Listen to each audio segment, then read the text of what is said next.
My name is Hannah, and this is my beauty budget.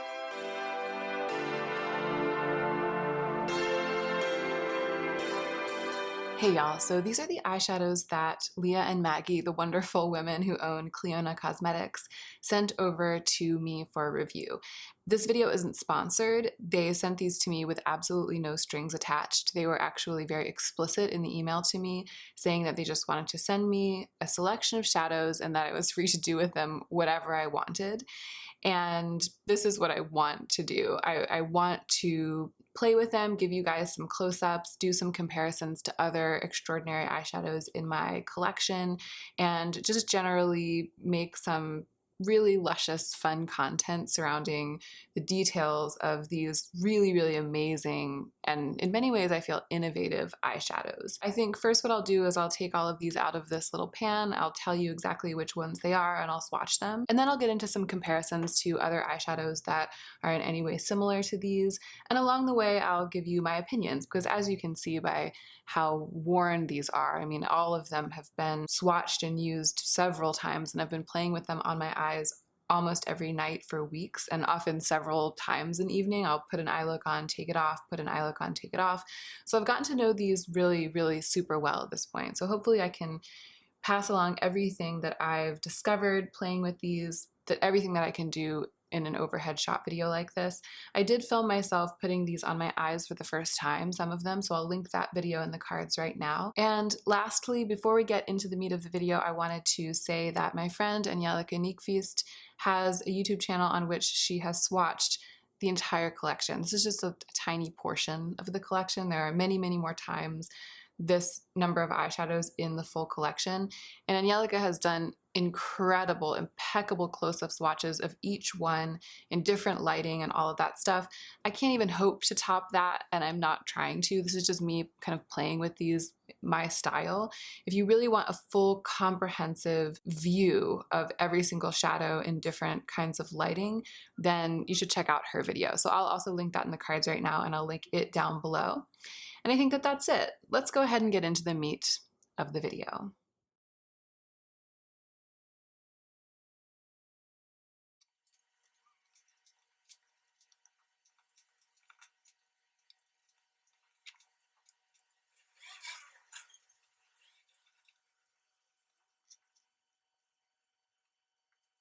Okay, so these are the shadows that I have to play with and to show you. These four along the top are the jeweled multichromes. These ones in the middle are the glitter multichromes, and these ones at the bottom are the iridescent multichromes. There is a fourth group, the pastel multichromes. I don't have any of those. The iridescent multichromes are the ones that are in a clear base, and they have color shifting particles and pigments set in the clear base. So they tend to light up with color when they catch the light, but in the pan they look much less exciting than they are when they're swatched, and I'll swatch them in a minute. One of the things that I find interesting is that they are very different formulas. So they've grouped them into these categories: the jeweled multichromes, the glitter multichromes, the iridescent multichromes, but within each category, especially within the categories of iridescent multichromes and jeweled multichromes, even with just the small selection that I have, there is some relatively significant variation. So in the iridescent multichromes, there are three shadows that have pretty big glitter particles in them, and it's easy to tell which ones they are if you're looking at the website. I think it's Glimmer, Glow, and Glisten, and then the rest of them are a little bit more finely milled. I'll start by swatching these ones. So this is the one that I have. It is Glimmer that has the bigger glitter particles in it. You can see as soon as it's swatched that it's really, really shiny.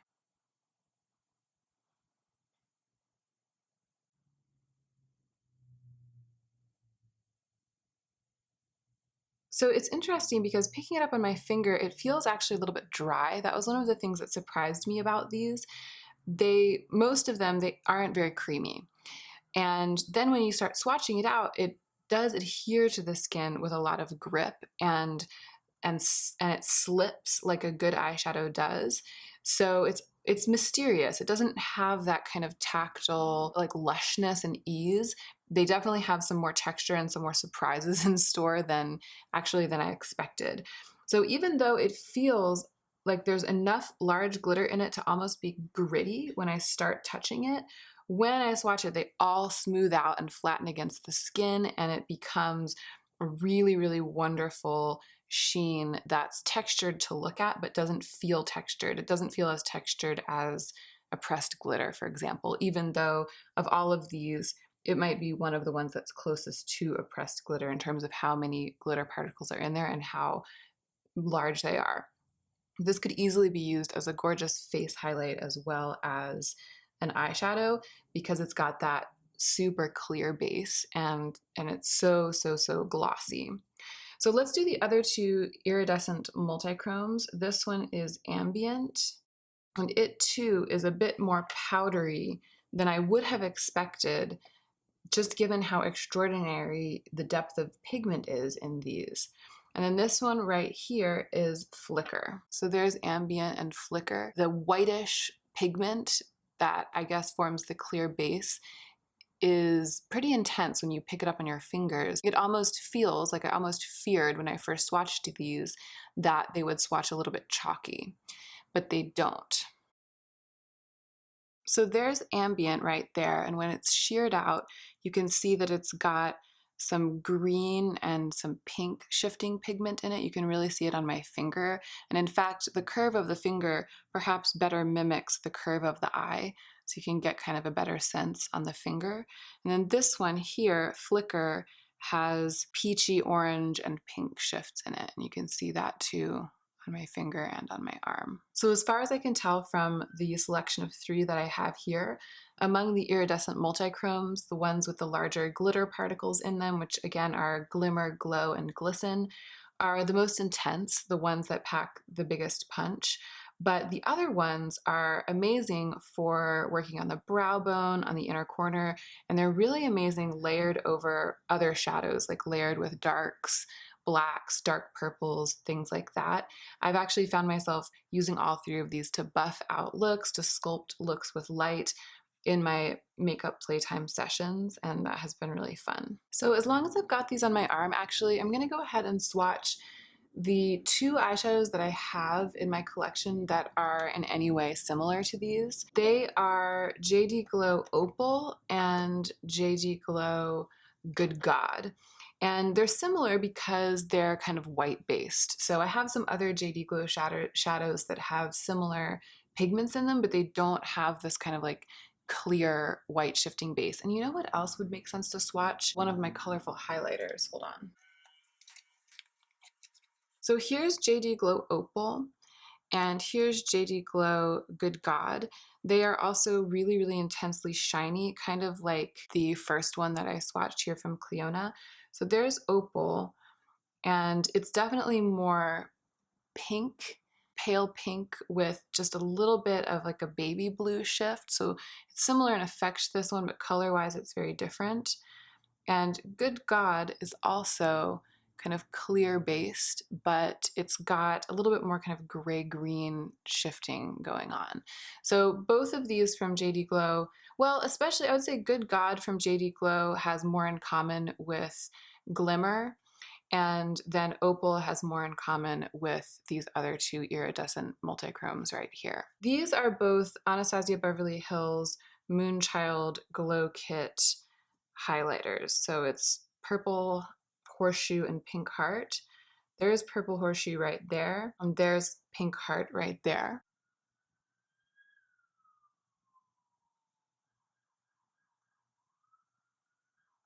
So I've really enjoyed using the Iridescent Multichromes. I love really, really glimmery, multicolored makeup that has a clear base or a white base. I really, really love stuff like this. My favorite has been the most intense one, Glimmer, the one with the bigger chunks of glitter in it, but I've definitely found myself reaching for all 3 and using all 3.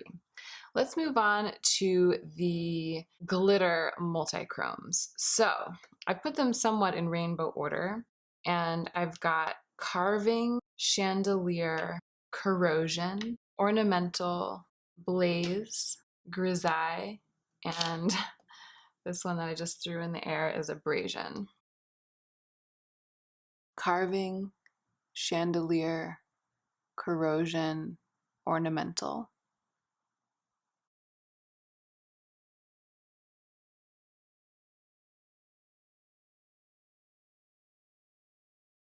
So I'm glad that I swatched these two together and then these two together, because these are similar and these are very similar. And one of the things I did want to say about this collection is, even just with the selection that I have, I can tell that you don't need the whole collection. I mean, if you're a true collector or a makeup artist who does this kind of look all the time on tons of people, or this is all you ever want, or you have money is no object, I don't want to, tell you that you only need XYZ, because I don't know everybody's life. However, what I meant by that is that there are some shadows in this collection that are very similar but not the same. And I don't think that that's a problem. I actually think that they did that on purpose, because they didn't do it by halves. They went all the way. They kind of made every iteration, every kind of version of this type of eyeshadow that's possible. And what that means is that everyone can choose the exact one. Like if you want one or two, if you want to buy two or three, you have such an abundance of choice. So you can choose between carving and chandelier. Carving having a tiny bit more depth in the base and being sort of ever so slightly more maybe red base, just a tiny, tiny, tiny bit of sort of blue red depth in the base, and then chandelier being very similar in its reflect, but in a slightly clearer or slightly greener base. So they're really, really, really similar. So similar that I feel like I would be disinclined to purchase both of them. But I would be very grateful to have the choice so that I could choose the one that I really like the most. And personally, I like the one that has a little bit of a darker base because it's slightly grungier, slightly more dimensional. But chandelier, for somebody who prefers kind of a lighter look that doesn't have that slightly grungy edge, would be better. The same is going on right here with corrosion and ornamental. So they're both these incredibly intense shiny golds. Corrosion just has a tiny bit more kind of foiled warmth to it, a little bit more of a yellow gold, and then ornamental is a tiny bit more of an icy champagne, almost with a gray tinge. Performance-wise, for all intents and purposes, they are kind of the same idea of eyeshadow. It's like the same general idea, but if you tend to prefer that slight fiery warmth underneath your golds, then it would be corrosion. If you tend to prefer that almost icy gray gold, then it would be ornamental. I guess you could say corrosion's a little bit more of a dirty gold. It's kind of another way to say it, and ornamental is a little bit more like a pure icy gold. All right, let's do the other three. We have Blaze, Grisaille, and Abrasion. And this is interesting. Blaze feels very creamy, Grisaille feels very creamy, and Abrasion feels a little bit drier. I think it's because it just has slightly bigger glitter chunks in it. So again, like these, even though they're all in the same category of glitter multichromes, they're a little bit different. I also think that carving right here has slightly, or corrosion right here has slightly bigger glitter chunks in it. But as you can see, when they are swatched, it's not as if the glitter is like showing itself. It just makes a slight difference in the finish. So there are these slight differences. And I like that because it makes me feel like they're handmade.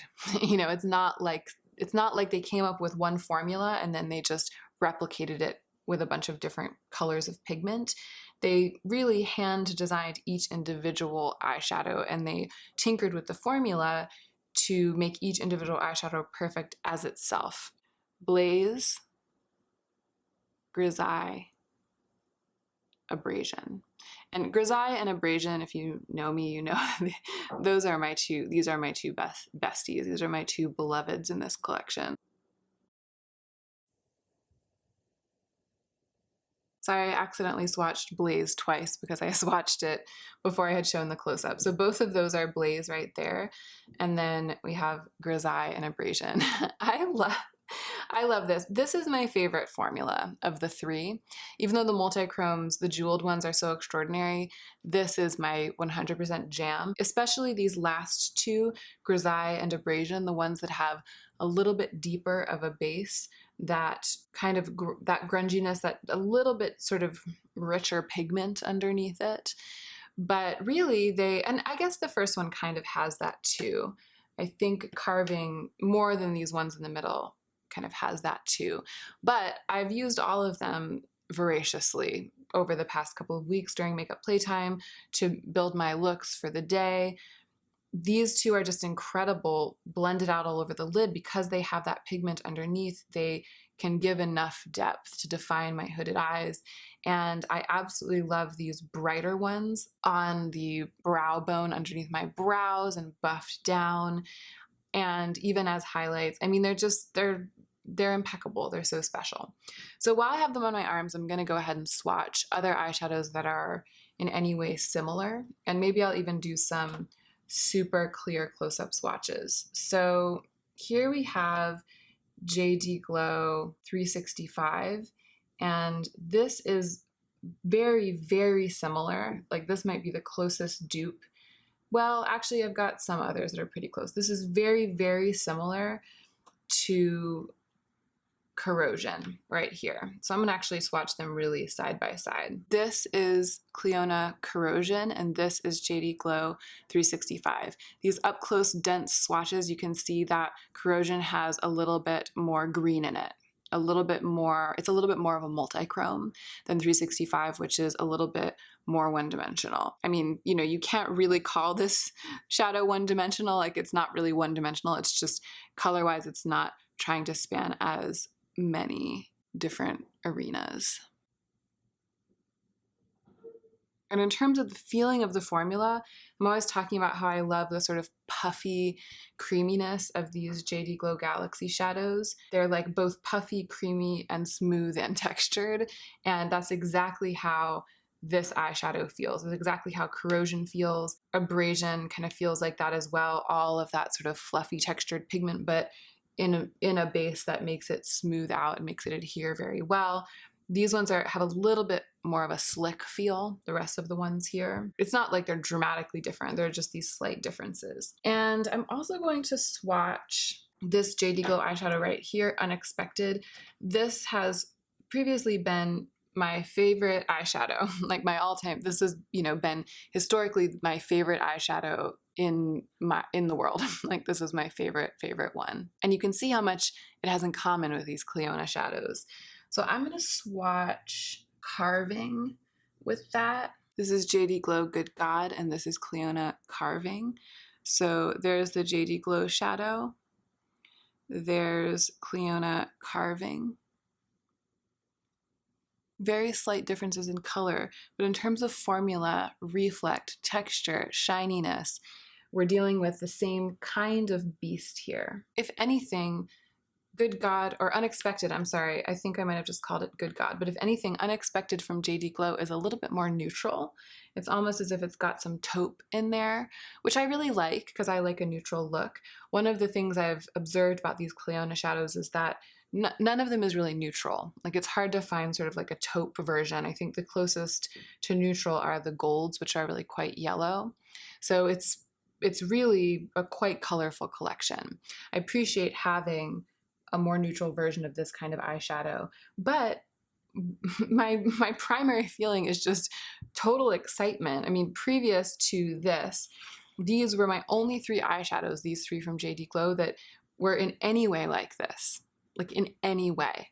And I reached for them constantly. I travel with them all the time. I wore them as highlights. I cherished them. I'm really excited that CLIONADH has released something very similar, but with a lot more variety, but still with the same richness along all of them, and a lot more colors. And I have to say, I really, really, really love these square pans. I'm a total sucker for the way that these look when they're all packed together with no space between them. I'm as much of a fan of these glitter multichromes from CLIONADH as I have been for years of these JD Glow Galaxy shadows. So while we're at it, here's Lime Chrome by Natasha Denona. And this is extremely slippery and slick, the surface of it. So the pigments are very, very fine, and you don't really dig into it and sort of pick up texture on your finger. It's more just like this really slick, clean, wet shine that shifts color. Now, CLIONADH Chandelier is not the same in terms of undertone, but it's definitely a pretty similar formula. So it's a bit, do you see how incredibly wet and slick that also looks? And it has the same sort of slick, smooth surface as the Natasha Denona shadow, as opposed to the next one here, Corrosion, which it just feels like there's a little bit more grit to the pigment. Of course, it also ends up looking very, very shiny, but that grittiness, which is glitter, gives it a tiny bit less of a wet shine, a tiny bit less slick, if that makes sense. But it's a little bit more like something like Brass down here in the Natasha Denona Gold palette, which definitely has some of that flaky gold to it. So those are actually pretty close in a way. Brass maybe has a little bit of a silver edge that Corrosion doesn't have. Corrosion sort of leans more into the orange. But as you can see, they're cut from the same cloth. And these are two of the most extraordinary textured eyeshadows in this palette, which has been widely celebrated for its texture. All right, let's look at Mr. Sandman. This is ColourPop Mr. Sandman. It's one of their duochromes. I wanted to swatch some ColourPop duochromes here because it's just a good reference point. I feel like that a lot of people have them. So I'm going to swatch that next to this one right here, which is Grisaille from CLIONADH. And it's just, I mean, the difference is the same as the difference between my JD Glow shadows and my ColourPop duochromes. It's just so much shinier. And then I'm also actually going to grab, to go along with that, this is Dragon Bite from the Natasha Denona Lila palette. It's the same idea. And I love this eyeshadow. I've been known on many occasions to wear this all over my lid. And it does have multicolored pigment in it. But it just, like, again, in terms of impact, it just doesn't compare. It looks a lot more like Mr. Sandman. And neither of them stacks up to the impact of that CLIONADH shadow. It's so interesting. I'm also going to grab this one while we're at it. This is just another purple one. Livid, is that what it's called? Yeah, Livid. You can see the shine is gorgeous in this palette. Like it's really got a lot to offer. This Lila palette, I mean, I'm not trying to besmirch it. It's just not the same if you're into high impact. So this right here is Abrasion. This might be my favorite one. These, I mean, yeah. So there's Abrasion, this one on the end, that CLIONADH shadow, one of my favorites, if not my favorite. And next to that, I'm gonna swatch this shadow from the Huda Beauty Desert Dusk palette. It's called Retrograde. It's the same idea. And it's kind of the same idea as ColourPop Mr. Sandman. It's kind of the same idea as that. This sort of, it's like a ruddy brown pigment with blue mixed into it. I'll also swatch Twilight from the Desert Dusk palette. It's got a much brighter base. And maybe it actually makes sense to swatch JD Glow Good God again, because it's got that blue pigment in it too, but it's just much icier and whiter. So the reflect is similar to Abrasion, but the base isn't deep. So it's really not trying to do the same thing. But you can see that the shine of these indie eyeshadows just, it far outshines, for lack of a better word, any of the other kind of Sephora brand palettes that I have lying around that have similar color schemes and color ideas going on. Here's ColourPop Carrot Cake. This is one of ColourPop's shiniest gold eyeshadows. And it is very beautiful, very, very shiny and very gold.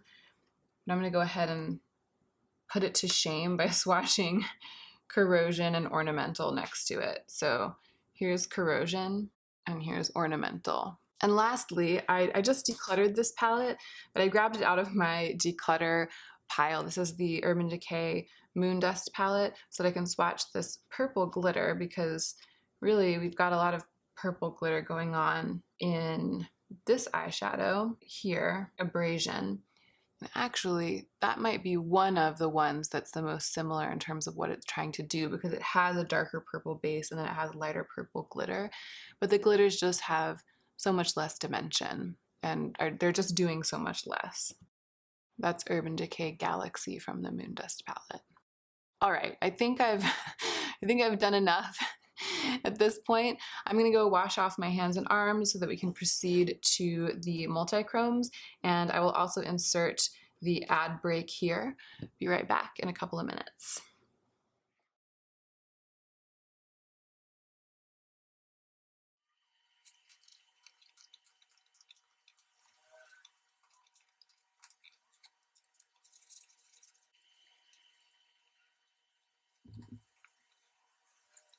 Here are the 4 jeweled multichromes that CLIONADH sent to me.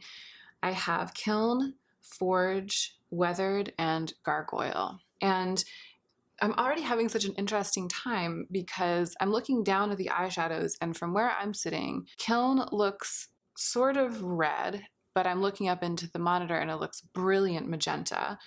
Forge looks sort of like a taupey pinky shifting shadow, and looking straight into the monitor and it looks pinky red. Weathered to me from this angle looks like sort of a rich chartreuse, but it looks more like a silver yellow in the monitor. And from where I'm sitting over here, Gargoyle looks brilliant green, like grass green, and in the monitor it looks silver. So these are the ones that kind of are the most intense, the most dynamic. They're also the most expensive.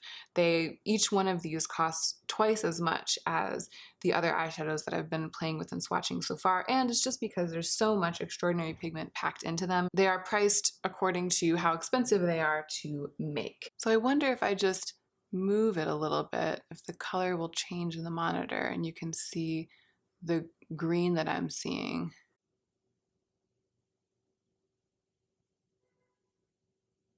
There it is.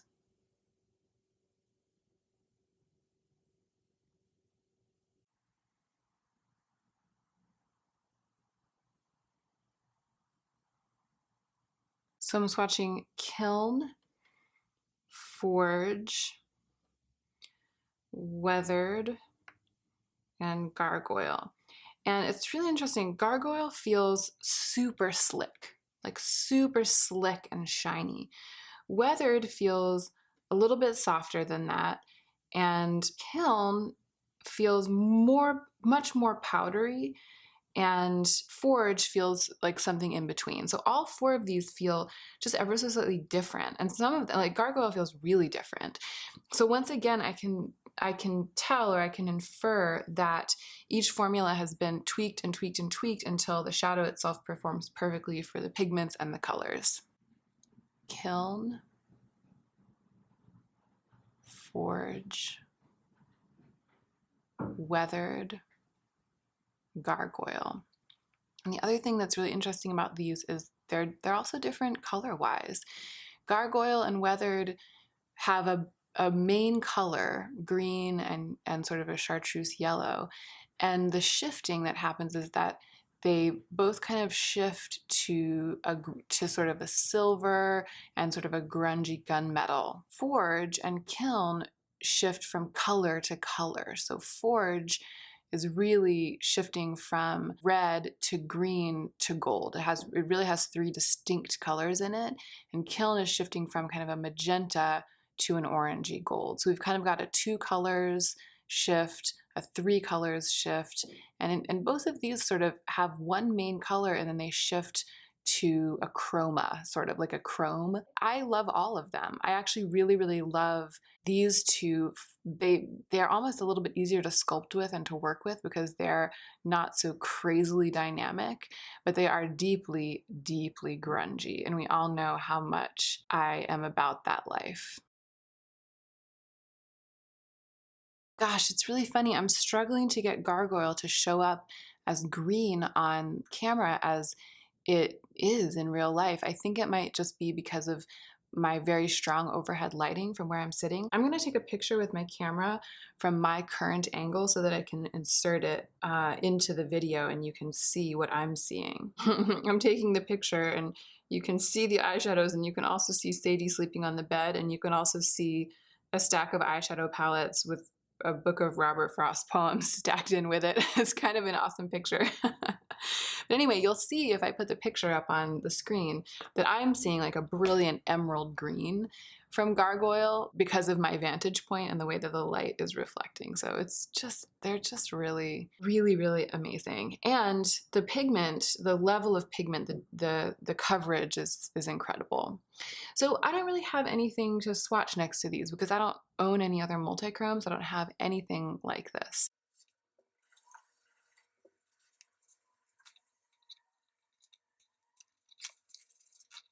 So I am storing these shadows in this little Makeup Geek palette, and they just fit. They just fit. They almost don't want to fit.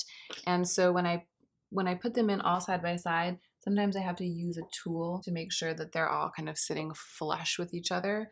But it's, you know, it's not impossible to get them snug in there. And I do like how they fit closely together and how there's no space in between them. And it's kind of like this fully packed floor. It's like a tiled floor of amazing eyeshadow. I am fighting the urge to make a purchase of 2 more of these to fill this little hole. I may do that at some point in the far future. I'm gonna kind of, you know, wait until everything calms down and everybody's orders have shipped out and everything's restocked. This collection is permanent, so there's absolutely no urgency. So I'm trying to think if I have any closing remarks about these shadows and thinking back to all the times I've worn them since they've arrived and the makeup playtimes I've had with them. I will go ahead and insert a picture of an eye look that I did where I put Kiln all over the lid and then I buffed it out with Chandelier into my brows. So it's just those 2 eyeshadows right there. And it made such a complex and dynamic eye look, and it was so quick and easy. I think that possibly the thing that surprised me the most is how easy these super intense, shocking and slightly intimidating multichromes, the jeweled ones, how easy they are to work with. They're an elegant formula. I've done a lot of quick, smoky, intense, grungy, colorful eye looks, just leaning on those 4 eyeshadows and sometimes buffing them out with one of these sort of glittery, lighter, more sheer formulas. I do notice a huge difference between applying these over top of some kind of primer and applying them onto a relatively dry area of skin, and they do really get pumped up when you use like a setting spray or something, which I don't usually do, and I'm usually working over a tacky primer, but that is something to note, that the swatches can look really different. For example, if they're swatched on super dry skin or if they're swatched on slightly oily or slightly primed skin. And I think that that's just because there's so much pigment and they've really privileged pigment and texture. And the last thing that I'll say is that these are really expensive. The jeweled multichromes are $25, and I believe that the other ones are each $10. By our standards, many of our standards as people who are kind of trying to budget for beauty, and with so many other draws on our hearts and other ways that we want to spend our money, stacking it up against the cost of single eyeshadows from other brands, these are very expensive. I am a small business owner myself. I make luxury, handmade, one-of-a-kind tango clothing from luxury fabrics that I buy. So I completely understand how something like this can end up being so expensive, because when you're a small operation and you're devoted to using the highest quality materials, you end up investing a lot of money in those materials. And then when you calculate how much each unit needs to cost for you to cover the cost of running your business and earn a living, then that love, that perfectionism, that desire to make the best product, which caused you to invest in the most expensive materials, ends up meaning that the units have to cost a lot of money in many cases to make it work. And I completely understand that, because that's my business model too. I tend to sell fewer, nicer things to women who dance tango and who want 1 or 2 super, super special luxury pieces. So I have no quarrel with the pricing, because I completely understand the philosophy behind it, the necessity. And I do think that these eyeshadows in isolation, individually, are worth what CLIONADH is charging for them. The level of specialness, the performance, they are definitely, to me individually, by my judgment, as at this point an increasingly aware makeup connoisseur, they're worth it. However, that doesn't necessarily mean that they would be worth it to you to spend that amount of money. And the allure of these, it isn't just founded in how special they are, it's also connected to the fact that it is a small, independent, woman-owned brand, and many of us feel really amazing about supporting them. That's true for me, and that's part of why I was planning to spend almost half of my budget on a handful of these eyeshadows before I found out that they were going to send them to me. So I think that's great, and I think that if you're budgeting for beauty and you have some budget to spend and you choose to spend them on these, I think you can't go wrong. But I do think you can go wrong if you talk yourself into overspending on this collection because it's so special and because it's an indie brand. Just because they're extraordinary and just because it's a woman-owned indie brand, it doesn't mean that all bets are off. Same way I feel about the Sephora sale, stuff like that. Nothing can be special enough or discounted enough to cause you to stop budgeting, stop being smart, and wildly overspend. Or rather, nothing is special enough to cause me to do that, and I hope that that will be true for you as well. So just want to put that in there. I've been really loving on these eyeshadows. I really think that they're extraordinary. I want to help raise brand awareness for this brand. I'm excited to be able to talk about them and review them. I also want to make sure that I mitigate my own excitement and my own, basically, promotion of this product with a reminder that nothing is worth mortgaging your future, especially not makeup. I think that that's it. I hope that this was helpful for you guys. I hope that you enjoyed it. Let me know what you think in the comment section down below. And a huge thank you again to Leah and Maggie for sending these to me. They have instantly become, this compact has instantly become a crown jewel, if not the crown jewel, in my eyeshadow collection. I'm really, really, really thrilled and impressed. Thank you again, and don't forget to take extra good care of yourself this week so that you can be the most effective version of yourself as you do your work in the world.